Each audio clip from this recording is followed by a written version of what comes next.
Hi and welcome to another edition of the Aussie Ideas Man, the troll who never gives up. This time I'm going to do a quick one because it's one by Aptera Motors and their videos are always quick. So there's a good chance this won't take as long as the others. The one that I want to do this on is on about that launch mode feature. Let's just get into it and I'll see what I can do.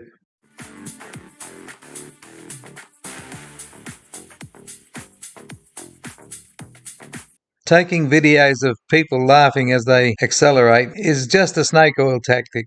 It proves nothing.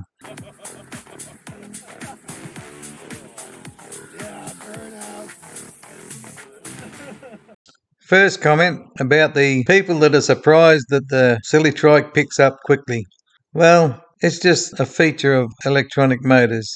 It's not unique to the Aptera. Everything electric does that, and it's got nothing to do with being the most efficient vehicle or anything like that. It's just what you get when you put an electric motor in something that moves. Hi Aptera fans, I'm Bastian. I was working for Aptera as an intern for the past 5 months. Here's an interesting thing.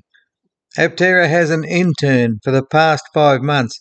I thought it was about 5 months ago that they laid off 18 people. And here they've picked up an intern. And what a dweeb he looks like. Well, let's start with this new intern. This is a strange thing. I always thought hospitals had interns and maybe legal firms, but not car manufacturers at all. A little odd that while they were getting rid of 18 staff, they were also taking on interns. But nevertheless, somewhat like he could be the brother or cousin of Chris McManus, is it? Anyway, just looks like he should be working in a library. Now, I've said in past comments, I've said that they employ a lot of kids. They just look underaged and don't have too much experience under their belts. And here's another one. If this guy doesn't look underage, I don't know what does. And I was working on the VCU development for our new production intent controller. VCU stands for Vehicle Control Unit. I watched a AOC video, that's Aptera Owners Club, where the cretin Steve looks into these components and he shows one for about, I think, $990 US, somewhere in the ballpark. And these vehicle control units are bought off the shelf and provide settings. And when I say settings, it doesn't mean you have to be an engineer to use them. They're user settings. So you just have to make a setting, give it a test run, and see if that's the setting for you. Dial it up or dial it down, give it a couple more test runs until you find the nice spot where that setting is best to suit the purpose of the vehicle. Now, this is not engineering. This is something that doesn't take 5 months and an engineer to do. You think about it. If this guy's on, I don't know, $1,000 a week, what's a decent wage? It would have to be $1,000 a week. So he's on $1,000 a week and he spent 20 weeks minimum. There's $20,000 added to the $1,000 of the cost of the unit. That's $21,000 spent on an off-the-shelf part. And he's done it to a vehicle that is more powerful than the production vehicle is going to be. That doesn't make any sense at all. Now, this is a little bit odd too, because he said he's been working on it for 5 months, but then he says while Gamma's been overseas, they decided to put it in the beta. Well, I don't think the Gamma has been overseas for anything like 5 months. So why didn't they put it in the Gamma first? Another thing about putting it in the beta is that none of these things can be done until they've got those motors that are going into the production version. These motors are more powerful, and so they would need totally different settings for their 50 kilowatt motors each rather than the ones that are tuned for efficiency and other benefits while sacrificing power.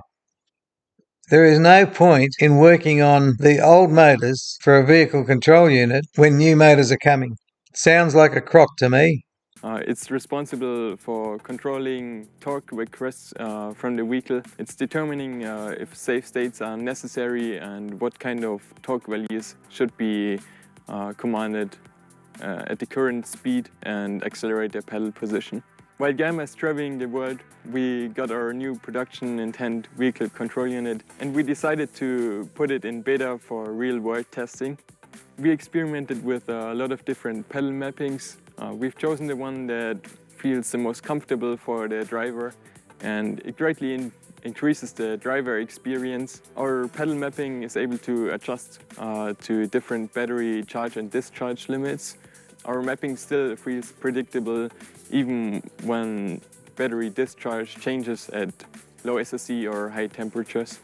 We've added a lot of new features. The new VCU now has a launch mode and an effortless transition from going reverse to forward. To enter the launch mode, you just have to press accelerator and brake pedal at the same time. And once you release the brake pedal, it will launch you.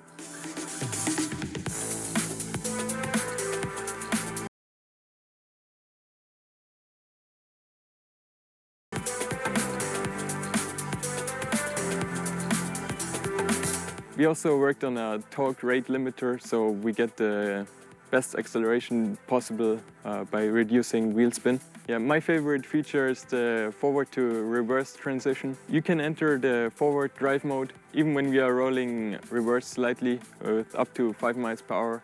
And once you press the accelerator pedal, it launches you smoothly into a transition to going forward. The VCU is monitoring many devices within the vehicle, including battery, inverter and motor, to determine if the current vehicle state is safe, or if you get close to limits, for example for temperatures, it will gradually decrease torque so you can still continue driving at a reduced speed. The battery temperature rises so much that it's unsafe to continue to drive.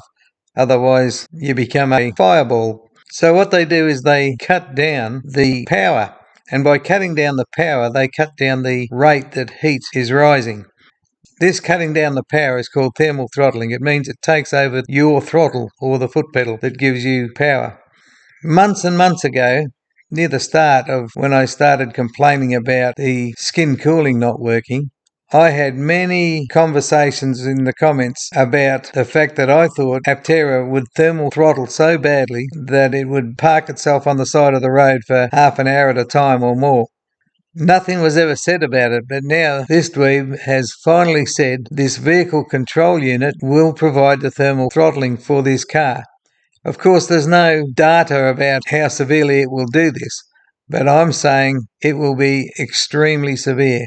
I'm saying quite often in the day, if people own this car, they will be getting reduced power. I've seen from some EVs that thermal throttling can take 40% off the power and restrict you to speeds on the highway to as little as 40 miles an hour.